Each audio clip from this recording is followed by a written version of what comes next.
Once again, welcome back to EduStudyX. I'm your maths mentor Muhammad Asif. Today we are going to discuss NTPC important question series, which is part three. Part three, yes, it is part three. Okay. तो भैया हिंदी में बात कर लेते हैं। आज हम NTPC के इम्पोर्टेंट क्वेश्चन का जो सीरीज चला रहे थे उसका ये होगा पार्ट थ्री।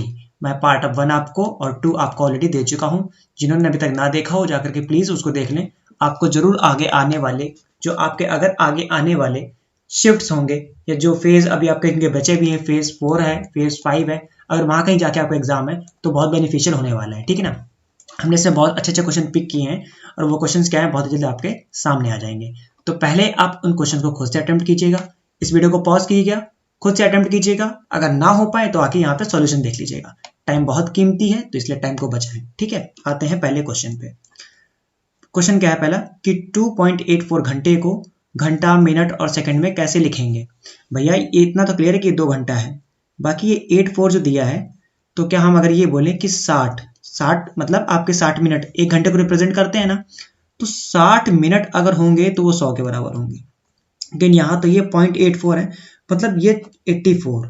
अगर ये 84 है तो यहाँ पे कितने के इक्वल होगा, पहले तो हम ये चीज निकाल लें। तो उसके लिए हम क्या करें, हम लेंगे अपना आर्यन रेशियो वाला तरीका। ठीक है ना। उसमें हम क्या करते हैं, हम यहाँ पे लगाएंगे इक्वल का साइन। अगर ये इसके बराबर तो वो किसके बराबर, ये करते थे ना हम, ये 3 ये 5, तो x बराबर तुम्हारा आ गया, ये हो गया 252/5 और सॉल्व करोगे तो 50.4 आने वाला है। तो यानी आपका 2 घंटे यानी 2 आवर, ठीक है, 50 मिनट। ठीक है सर। और आपका ये जो 0.4, अगर देखिए 0.1 होगा तो वो तुम्हारा कितना रिप्रेजेंट करेगा। अब यहाँ तक मिनट की बात हो रही, ये सेकंड में चल रही चीज, इसके किसको दिखा रहा है, सेकंड को। मिनट वाली बात यहाँ पे खत्म हो गई थी जाकर के।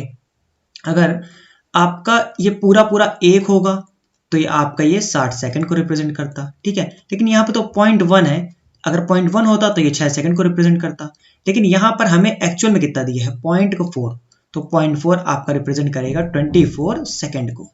तो मतलब भैया 24 सेकंड और इस तरह लिख दीजिए। यही आपको इसी फॉर्मेशन में लिखना था, घंटा, मिनट और सेकंड। तो ये आपका हो गया आर, ये होगा मिनट और ये सेकंड। तो आंसर अगर हम लिखना चाहें तो कुछ इस तरह ले सकते हैं कि 2 आवर्स, ठीक है ना sir, 50 minute and 24 second.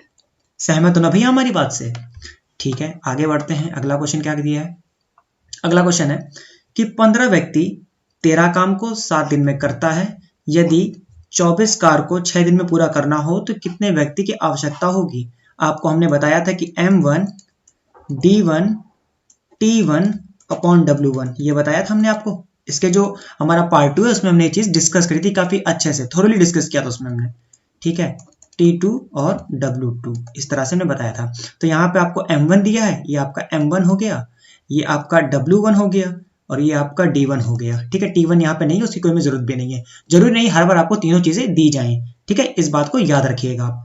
M1 15 आपका, उसके बाद क्या दिया है, D1 7 है। ठीक है, T1 यहाँ पे कोई दिया ही नहीं है और W1 यहाँ पे 13 है। बाकी दूसरी तरफ क्या दिया है, यदि 24 कार, तो आपको यहाँ पे दिया है 24 कार यानी ये आपका वर्क है। W2 आपको दिया हुआ है 24, 6 दिन में। D2 आपको दिया हुआ है, ये आपका D2 हो गया और D2 आपको दिया है 6।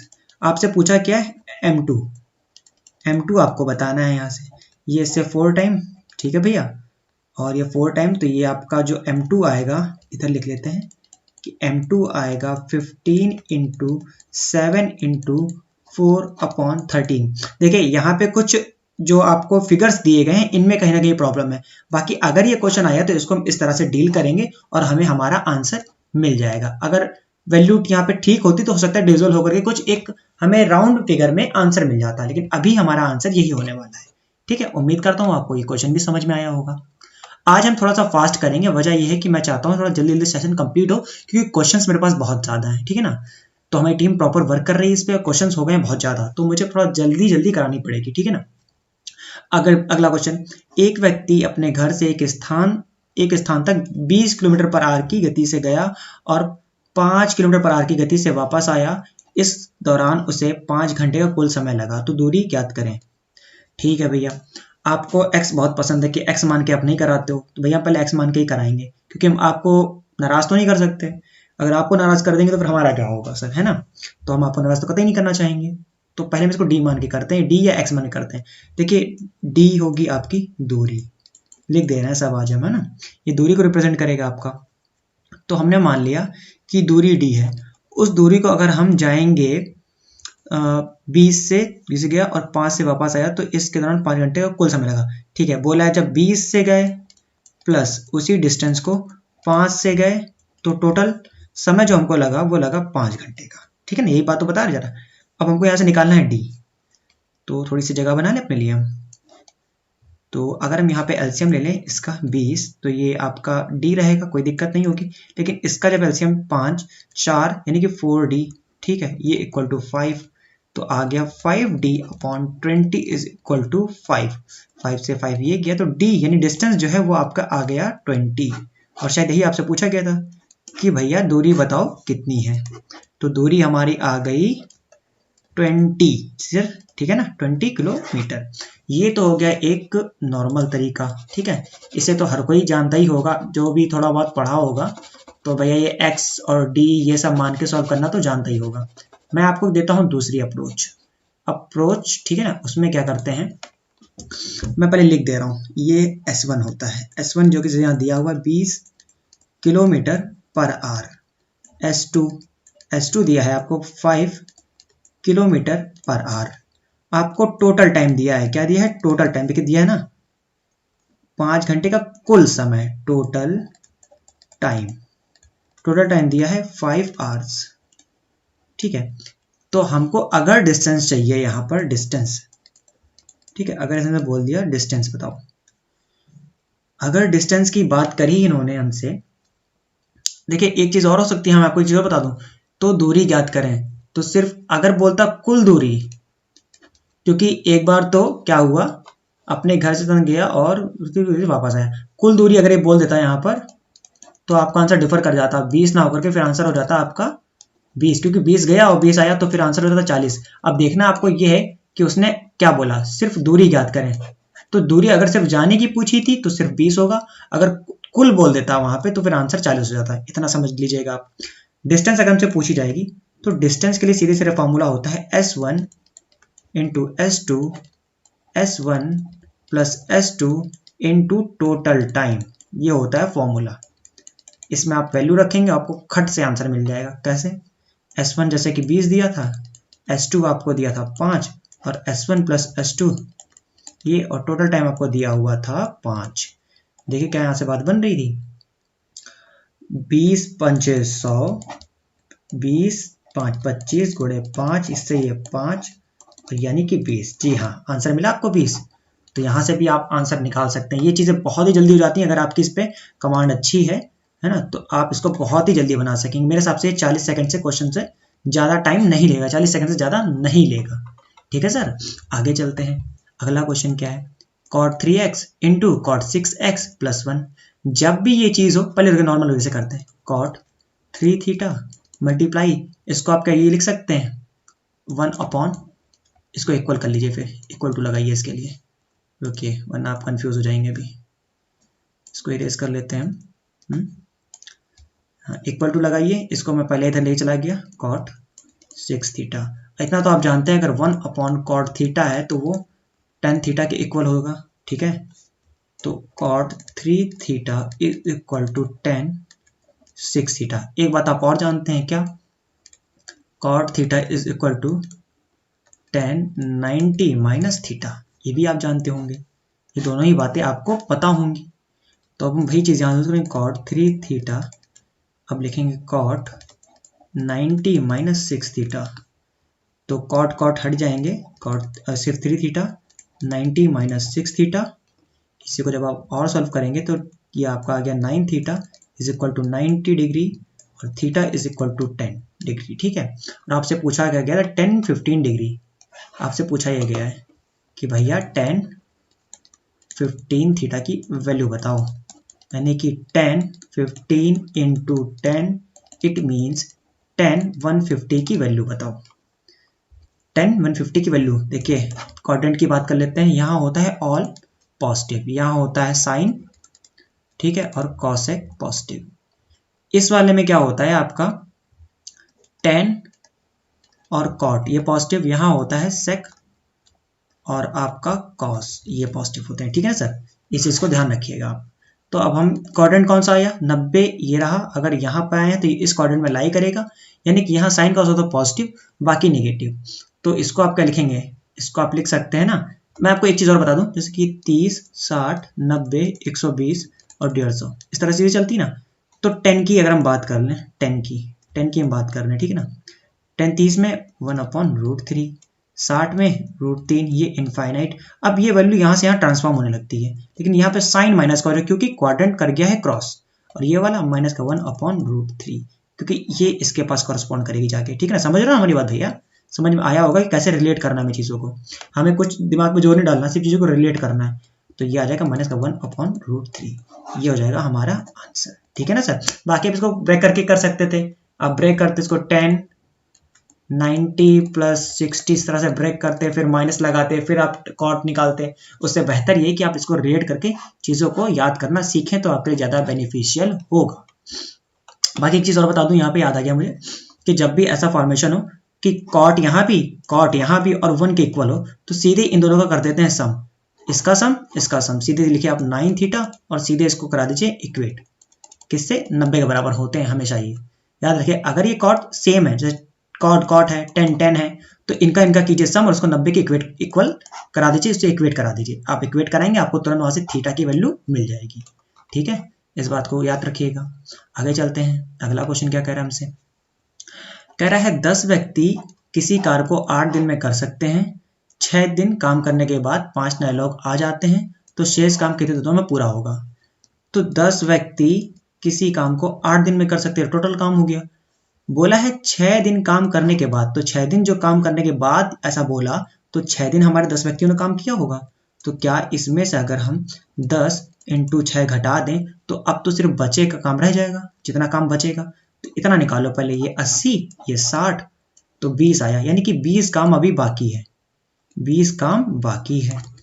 लोग कितने आ गए, 5 नए लोग आ गए। पहले लोग कितने थे, लोग थे पहले 10 और 5 और आ गए, तो अब 20 काम को कौन करेगा, 10 और +5 नए आए हुए लोग, यानी कि 20/15, मतलब एक सही और आपका 15 से अगर करते इस तरह से, एक सही 1/3, तो इतने दिन आपको और लगने हैं शेष काम को करने में। शेष काम कितने दिनों में पूरा होगा, तो शेष काम आपका एक सही 1/3 दिन में पूरा हो जाएगा, और यही हमारा आंसर हो जाएगा, ठीक है। और अगर आपसे पूछता घंटों में बताइए, तो भैया 1 दिन लगता आपको पूरा, और 1/3, अगर एक पूरा आपका 24 है, तो आपका 1/3 कितना, आप इसे सिर्फ 3 से डिवाइड कर देंगे, तो 8 घंटे, एक दिन 8 घंटे आपको और लगते। समझ गए भैया, आगे चलिए अगला क्वेश्चन क्या है, 5 साल में कोई धन चक्रवृद्धि ब्याज की दर से 2 गुना हो जाता है, तो कितने वर्षों में 16 गुना हो जाएगा। इसके लिए कोई चीज समझ लिए आप, वो ये है, देखिए यहाँ पर मैं लिखूंगा पहले आपका टाइम, इधर लिखेंगे हम, यहाँ पे कितने गुना होता है, यहाँ लिखिए गुना, ठीक है, यहाँ लिखिए साल, ठीक है। जैसे इसने बोला कि आपका चक्रवृद्धि ब्याज की दर से 2 गुना हो जाता है, कितने गुना, 2 गुना हुआ, कितने साल में, 5 साल में। अब कितने वर्षों में हो जाएगा, 16 गुना, 16 गुना, ये 16 है, कितने वर्षों में हो जाएगा हमको नहीं पता, हमें यही बताना है। जब भी ऐसा क्वेश्चन हो और बात हो CI की, तो CI में ही ये एप्लीकेबल होती भी है ये चीज, ठीक है। करते क्या है, इस पे पावर लेंगे, 2 है ना, जो ये गुना हुआ है तो 2 की पावर के ही फॉर्म में हुआ है। अगर इसको हम ये लिख दें 2 के इक्वल 2 ही रहा, तो इसको अगर 2 की पावर 4 लिखें तो कोई प्रॉब्लम होगी, क्यों प्रॉब्लम होगी भैया, क्योंकि 2 की पावर 4 16 ही तो होता है ना। उसके बाद इसका इससे करा देते हैं मल्टीप्लाई, ठीक है, इसका इससे मल्टीप्लाई करो, 5 चक्को 20, तो ये आ जाएगा 20, और यही हो जाएगा तुम्हारा आंसर। कितना आसान सवाल था, देख समझे ना आप। गुने को एक तरफ लिख दो, अगर गुने को 16 लिखा है, अगर 32 लिखता, तो अगर 32 होता, कहते 32 गुना हुआ, तो भैया 2 की पावर 5 होती, तो फिर इस 5 का 5 से गुना होता, लेकिन अभी 2 की पावर 4 से ही काम चलेगा, क्योंकि 16 की बात हुई। 5 चौको 20, यानी जो x है ये 20 साल, यानी कि 20 साल बाद 16 गुना हो जाएगा। तो हमारा आंसर जो है वो आएगा 20 ईयर्स। ठीक है ना सर। उम्मीद करता हूँ आपको ये क्वेश्चन भी समझ में आया होगा। आगे बढ़ते हैं, अगला क्वेश्चन क्या कह रहा है। अगला क्वेश्चन कह रहा है किसी संख्या को 2, 3, 5 तथा 6 से विभाजित करने पर एक शेष आता है तथा 7 से विभाजित करने पर शेष 0 आता है, तो संख्या ज्ञात करें। जब भी इस तरह का क्वेश्चन होगा सबसे पहले इनका एलसीएम लो आप। 2, 3, 6 और 6 पंचे 30। लेकिन एक चीज और हमें याद रखनी कि हमको चाहिए, हम इसको लिखेंगे 30k और +1 क्यों लिखा अभी मैं बताता हूँ आपको। पूरा क्वेश्चन ये कह रहा था कि आपको एक ऐसा नंबर लेना है जो इन सबसे डिविजिबल भी हो, ठीक है, उसके बाद रिमाइंडर में 1 देता हूँ लेकिन वो 7 से पूरी तरह से डिविजिबल हो। अगर शेष 0 है इसका मतलब ये हुआ कि 7 से पूरी तरह से विभाजित है वो नंबर। समझ रहे हो हमारी बात हम क्या कह रहे हैं। जब भी ऐसा फॉर्मेशन बन जाए, फॉर्मेशन देखिए कैसे बनाया, हमने इनका लिया एलसीएम आया 30, उसके बाद एक कांस्टेंट लिया हमने कांस्टेंट लिया है k, ठीक है, 30k और +1 इसलिए क्योंकि हमको एक शेष बचाना था, +1 और अब 7 से हम करेंगे भाग, ठीक है, हमको चाहिए वो नंबर। तो आपको एक चीज मैं बताता हूँ, जब भी इस तरह की चीज हो तो पहले आप इसको भाग दीजिए 7 से, तो 7 चौक 28k। इसको इस तरह से लिख सकते हो ना, कोई दिक्कत होगी बताओ? अगर इसको यूं लिखें, यूं इस तरह से, और 1/7 तो कोई प्रॉब्लम होगी? नहीं होगी ना।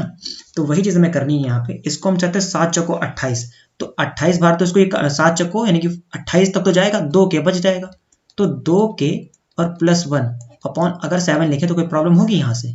क्योंकि 28 तक यानी कि 7 गुणे 4 यानी 28 तक तो हम चले ही गए थे, 2 बच रहा, तो 2k +1। अब हमको क्या करना होगा, k की ऐसी वैल्यू लेनी होगी जिससे ये 7 से कंप्लीटली डिविजिबल हो जाए। तो k के लिए अगर 1 रखोगे तो कितना का, 2 1 2 3, तो बात नहीं बनेगी। k बराबर 1 रखने पे आ रहा है 3/7।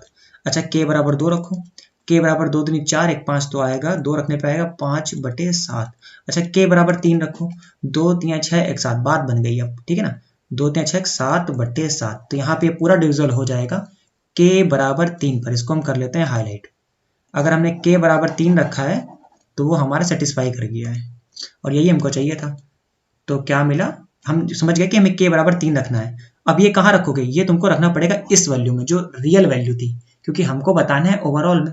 तो 30 × 3 + 1, 30 3 90 और 1 91। अब भैया चेक कर लो, क्या 91 तुम्हारा है, 7 से भाग होता है? कहोगे बिल्कुल होता है, 13 7 91 क्योंकि होता है। तो यहाँ तो रिमाइंडर 0, कंडीशन सेटिस्फाइड। बाकी और से भी देखना तो चेक कर लो अपनी तसल्ली के लिए, 2 से भी जाएगा, एक रिमाइंडर देगा, 3 से जाएगा तो भी एक रिमाइंडर, 5 से जाएगा तो भी एक रिमाइंडर, 6 से जाएगा तो भी एक रिमाइंडर। कंडीशन सेटिस्फाइड, आंसर हमारा हो गया सही। समझ गया ना। और नंबर क्या है, 91, यही हमारा हो गया आंसर। आगे चलते हैं। अगला क्वेश्चन क्या है, बोला है कि 10 सेंटीमीटर त्रिज्या वाले एक वृत्त के अंदर कितना बड़ा होगा, बड़ी नहीं, ये जो थोड़ा बहुत टाइपिंग मिस्टेक हो जाती है, बर्डन उनके ऊपर काफ़ी है ना सर, तो उस चीज़ को इग्नोर करिएगा, खाली हमारे एफर्ट को देखिए, बाकी जो मिस्टेक है उनको थोड़ा इग्नोर कीजिए। एक वर्ग बन सकता है, शक्ति नहीं, उस वर्ग का क्षेत्रफल ज्ञात कीजिए, ठीक है। जो हमारे भैया टाइप राइटर साहब है उनको स्त्रीलिंग ना बड़ी और ये शक्ति इससे बड़ा लगा हुआ हमें लग रहा, खैर वो सब छोड़िए।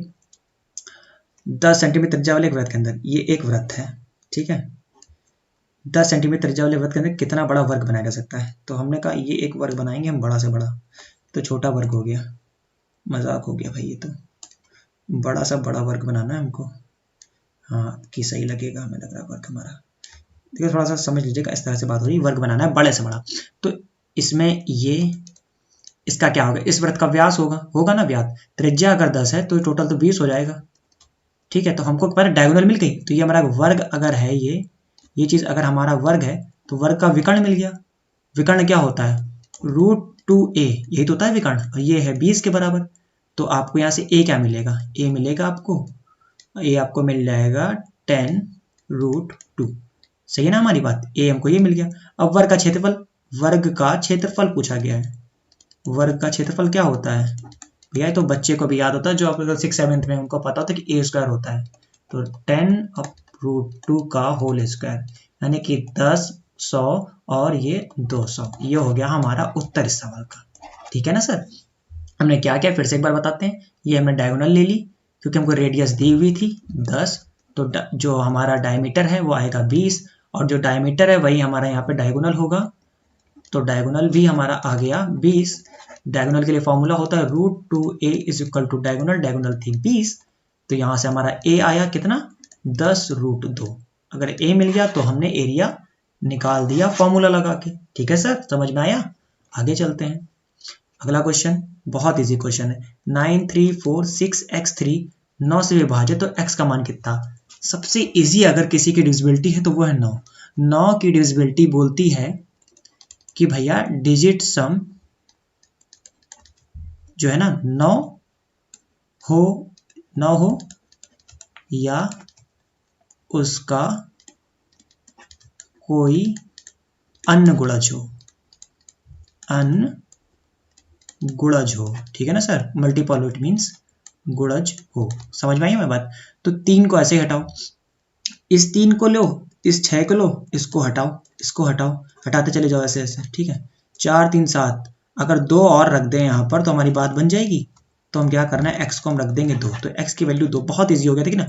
9 हटाओ, ये 6 और 3 मिला के सम, ये भी 9 हटाओ, 4 3 7। 7 में अगर 2 दे दें तो 9 बन जाएगा और ये 9 से डिवाइड हो जाएगा, तो x की वैल्यू आ गई 2। उम्मीद करता हूँ ये आपको समझ में आया होगा। आगे बढ़ जाते हैं।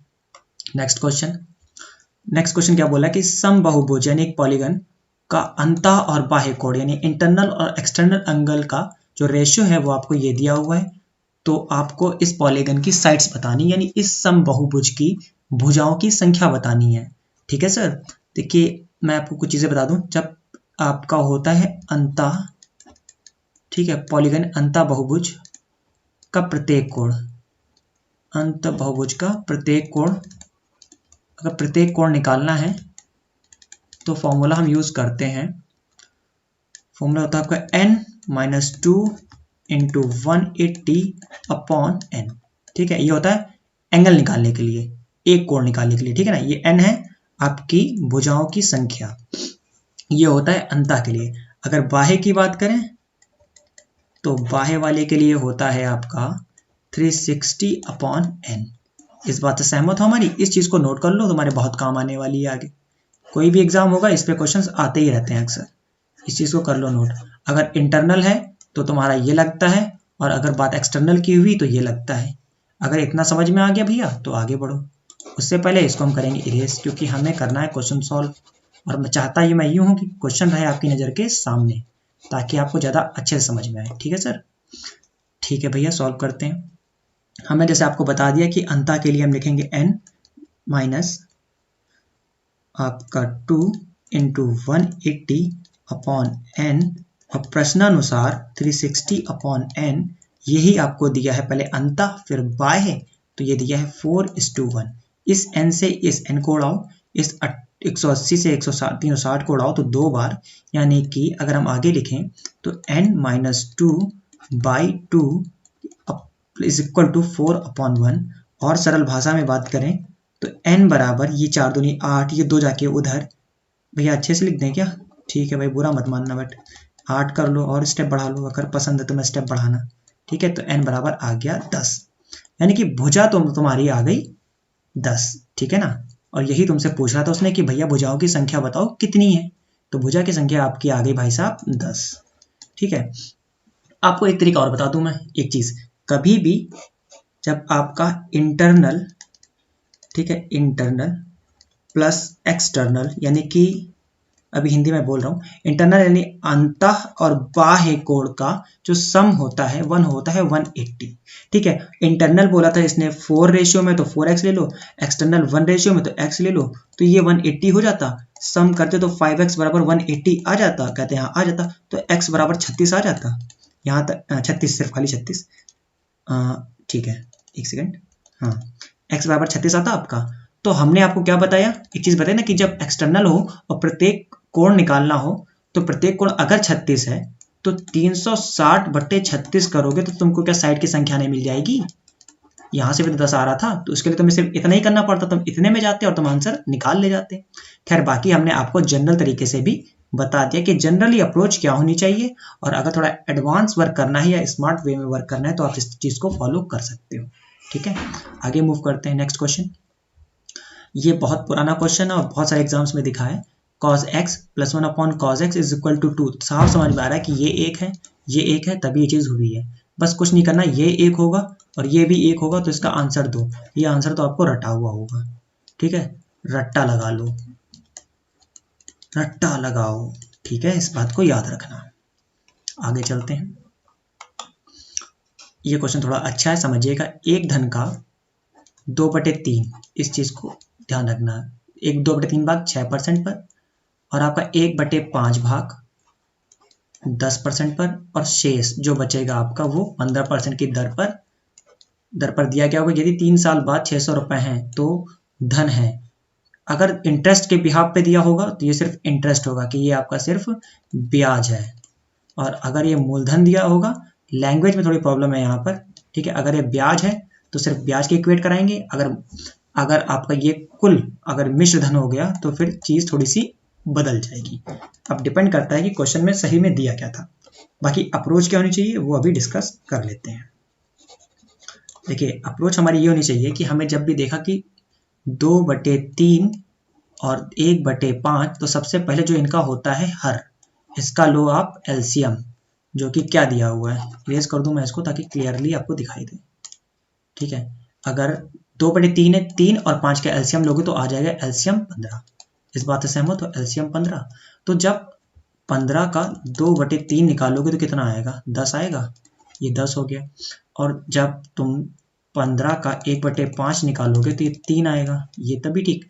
और 15 हमने टोटल लिया था, 15 में से 10 यहाँ गया, 3 यहाँ गया, तो हो गया 13, बचा कितना? 2। तो शेष के पास है 2। अब सिंपली इससे कर दो मल्टीप्लाई, 10 इंटू 6%, हाँ 6%, प्लस 3 इंटू 10% प्लस 2 इंटू 15%, तो कितना आया? ये हो गया 60%, ये हो गया 30%, ये हो गया 30%, टोटल हो गया 120%। अगर सिर्फ ब्याज, तो ये सिर्फ कितना है? ये सिर्फ ब्याज आया है। अगर ब्याज ही आपको ये दिया है 600, तो 120% बराबर 600। और आपसे बोला गया धन, यानी मूलधन क्या था? जो स्टार्टिंग में था 100% रहा होगा वो, तो 100, अगर इसकी वैल्यू इतनी है तो ये 5 और 100 बराबर 500, तो मूल रहा होगा, यानी मूलधन रहा होगा आपका 500, ठीक है सर। ये रहेगा आपका आंसर। ये तो हो गई नॉर्मल कंडीशन। अगर बोल देता कि ये आपका मिश्र धन है, तो आपको ये जो 120 दिया है ना, ये तो इंटरेस्ट है, और 100 तो आपका होता मूलधन, तो फिर वो 220 के इक्वल होता। लेकिन वहां पे उसके लिए ठीक से यहाँ पे लिखा होना चाहिए था। अभी जो समझ में आ रहा है उसके हिसाब से ये 120 की ही वैल्यू है, ठीक है। उसके हिसाब से हमारा 500 आंसर होगा। जो तरीका था वो आपने समझ लिया, समझ गया ना, कि जब भी तोड़ के, मतलब बोले ना, टुकड़ों में रुपए दिया कि हमारे पास इतने रुपए, 2/3 हिस्सा इनको देंगे, 1/5 हिस्सा इनको देंगे, और बचा हुआ इनको इतने % रेट पे देंगे, उस चीज के लिए ये चीज थी, ठीक है सर। आगे चलते हैं। अगला क्वेश्चन क्या है? किसी समबाहु का परिमाप 36 है, तो क्षेत्रफल ज्ञात करें। समबाहु हर किसी को पता है क्या होता है? इक्विलैटरल ट्रायंगल, सब जिसकी सारी ही साइड्स होती हैं इक्वल, प्रत्येक एंगल 60, ठीक है ना। ये भी चीज आपको पता होगी। जब ये आपको पता है तो 3a is equal to 36, it means a is equal to 12। बात करनी है आपको एरिया की, और एरिया का फॉर्मूला होता है इक्विलैटरल ट्रायंगल का √3/4 a स्क्वायर। तो √3/4 और a की वैल्यू आपको 12 का स्क्वायर यानी 2 बार 12, ये इससे आपका हुआ 3, 12 × 36 और 36√3, ठीक है सर। ये हो गया आपका आंसर। आगे चलते हैं नेक्स्ट क्वेश्चन। अगला क्वेश्चन क्या है कि लिखा है कि 0.5/7.1। अगर वाकई में यही क्वेश्चन था तो ये क्या सोच के पूछा, मेरी बात समझ से बाहर है, ठीक है ना। कि आखिर वो पूछना क्या चाहते थे, मतलब एकदम क्या समझ रखा है उन्होंने। ये तो हो सकता है बार के फॉर्म में क्वेश्चन हो और टाइपिंग में कोई एरर हो, ठीक है। लेकिन अभी जो मेरे सामने है उसके हिसाब से हमें क्या करना है, बोलते हैं कि डेसिमल के बाद, ठीक है, कि 0 की कोई महत्व नहीं होता, तो हम क्या करेंगे, एक यहाँ पे 0 दे सकते हैं। अब डेसिमल एलिमिनेट कर सकते हैं, तो अब आगे हम इसको 50/71 लिख सकते हैं। इसको अगर हम सॉल्व करना चाहेंगे तो हम एक पॉइंट देंगे, और पॉइंट देने के बाद हम क्या करेंगे, यहाँ पे आप 1 0 अब बढ़ेगा आपका यहाँ, ठीक है। तो ये आपका हुआ 50। इसको अब आप आगे डेसिमल लगा दिया आपने, तो अगर आपने अपने लिए डेसिमल लगाया, रुकिए ऐसे थोड़ा हो जाएगा कंफ्यूजन, अलग तरह से बताते हैं। जैसे कि हमारे पास लिखा था 5/7 ऐसा लिखा था, हमने ये हटाया तो ये 0 लगा देते हैं, ऐसा होता है ना, इतना तो आपको पता ही है। क्योंकि यहाँ से जैसे मैं हटाया तो ऊपर एक 0 बढ़ाना पड़ता है। इसको सॉल्व करो 50/71, तो इसके लिए क्या करोगे, ऐसे तो लिखोगे ना 71 50, लेकिन ये तो इससे कट ही नहीं रहा है, कम वैल्यू है, तो एक पॉइंट लगाते हो ना, फिर यहाँ 0 बढ़ाते हो, ऐसे तो करते हो ना। तो 7 7 49 497, यहाँ तक कोई तकलीफ नहीं होगी, 3 बचेगा। लेकिन अब तो ये एक उसका किसी लायक नहीं बचा। अगर डेसिमल लगा चुके हो तो एक 0 बढ़ाने की अनुमति हमें होती है, लेकिन दूसरा अगर हमें लगाना है तो फिर हमें यहाँ एक 0 देना पड़ता है। ठीक है सर, तो इस हिसाब से आंसर आएगा 0.70, ये हो जाएगा तुम्हारा आंसर। अगर यही क्वेश्चन था तो आंसर होगा ये, अन्यथा चीजें कुछ और हो जाती। ठीक है सर, अब ये आपको करना है यहाँ पे क्या, कॉन्जुगेशन, या ठीक है यहाँ कॉन्जुगेट करेंगे। उसमें होता है क्या है, √5 + 1 √5 - 1, इस साइन को ध्यान में रखते हुए, यानी कि आपके हर को ध्यान में रखते हुए इसके रिवर्स साइन के साथ। अगर नीचे प्लस है तो हम, नीचे माइनस है यहाँ तो हमको प्लस लेकर के सॉल्व करना होगा। ठीक है, जिससे नीचे फॉर्मेशन बन जाए a² - b² का फॉर्मेशन बन जाए हमारे हर के लिए। ठीक है, इस बात का हम रखते हैं ध्यान। इसको सॉल्व करोगे तो इसका इससे मल्टीप्लाई, तो √5 + 1 का होल स्क्वायर बनेगा, और नीचे √5² - 1² बनेगा। इसका होल स्क्वायर खोलोगे तो 5 1 6, सीधे लिख दे रहा है 6 + 2 √5। इसका जब होल स्क्वायर आप ओपन करेंगे तो ये आएगा। नीचे 5 का √5 का स्क्वायर 5 और एक ये 1, और आगे लिखोगे तो 6 + 2 √5/4। इसको और सॉल्व करोगे तो आ जाएगा तुम्हारा, यहाँ लिख लेते हैं, 2 से आप करते हो डिवाइड तो ये आ जाएगा 3 + √5/2। ठीक है, अब ये डिपेंड करेगा कि आंसर वहाँ किस फॉर्म में दिया था, जो ऑप्शन होगा उनके बिहाफ पर। लेकिन एक चीज़ इंपॉर्टेंट जो है वो ये कि √5 की वैल्यू मैं बता दे रहा हूँ, √6 की वैल्यू, ये जो वैल्यू है आपको लर्न कर लेना चाहिए मेरे हिसाब से। इसकी होती है 2.236, √6 की होती है 449, और √7 की होती है 2.646। ये 3 इंपॉर्टेंट वैल्यूज़ हैं, इनका बहुत महत्व है। अगर कभी क्वेश्चन जब अप्रॉक्सीमेशन पे बात आती है तो इन वैल्यू का हमें करना होता है यूज़, तो ये हमारे लिए बहुत ज़्यादा यूज़फुल हो जाती हैं जब अप्रॉक्सीमेशन में हमें आंसर देना होता है। तो इसलिए प्लीज़ इन 3 वैल्यूज़ को याद कर लीजिएगा, इसको आप अलग से नोट कर लीजिएगा, इंपॉर्टेंट नोट डाल करके। ठीक है सर, आगे चलते तो अब स्टार्ट करते हैं क्वेश्चन नंबर 16। क्वेश्चन नंबर 16 क्या बोलता है हमसे कि अगर x² + 1/x² = 4 है तो x³ + 1/x³ की वैल्यू क्या होगी। आपको जैसे ही ये दिख रहा है तो आपको एक चीज़ समझ में आ रही होगी कि आप अगर x² + 1/x² के साथ 2 ऐड कर दें दोनों ही साइड, तो क्या यह होल स्क्वायर नहीं बन जाएगा, x + 1/x का होल स्क्वायर बन गया इधर, तो और इधर क्या बन गया 6। तो अगर आप x + 1/x निकालना चाहेंगे तो ये आपका हो जाएगा √6। ठीक है, और आपको मैंने इस चीज़ के लिए फॉर्मेशन बताया हुआ था, क्या वो ये होता है जब भी x³ + 1/x³ है और इसको लेट कर लो z के इक्वल। ठीक है ना सर, तो ये हो जाएगा z³ - 3z। ठीक है, इस बात से सहमत हो हमारी। z किसके लिए होगा, एक चीज़ और, ये z जो होगा इस चीज़ को रिप्रेजेंट करेगा, x + 1/x को रिप्रेजेंट करना चाहिए, ये हमारी होती है शर्त। अगर ये इस चीज़ को रिप्रेजेंट कर रहा है तो इस चीज़ को रिप्रेजेंट करने के लिए हम इस्तेमाल करते हैं इसका। ठीक है ना भैया, इसको रिप्रेजेंट करने के लिए इसका इस्तेमाल किया जाता है। तो अब हमें वही इस्तेमाल करना है z का, और z के लिए हमने वैल्यू कितनी निकाल दी है, √6। तो नहीं, √6 का करेंगे इस तरह से क्यूब, ठीक है, और माइनस का 3 √6, तो 6 √6 आ जाएगा और 3 √6 आ जाएगा। फाइनली 3 √6 यही तुम्हारा हो जाएगा उत्तर भैया। ठीक है ना, फिर से एक बार बता दे रहा हूँ, जैसे ये देखा अगर इसमें +2 ऐड कर दें, इधर +2 ऐड कर दें तो ये हो गया होल स्क्वायर, इधर आ गया 6।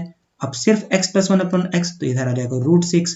अगर इसकी हमें वैल्यू चाहिए और अगर x + 1/x z के इक्वल हुआ तो x³ + 1/x³ जो है वो z³ - 3z के इक्वल होगा।